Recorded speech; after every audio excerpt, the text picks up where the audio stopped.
صدق الله العظيم. صدق الله الحليم. صدق الله، ومن أصدق من الله قيلا.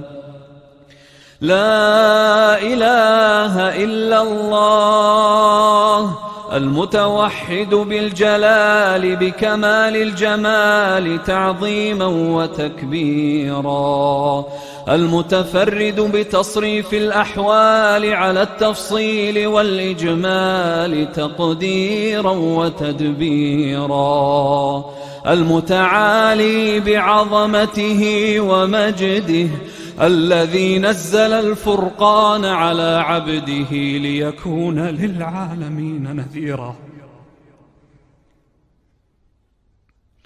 اللهم ارحمنا بالقرآن العظيم.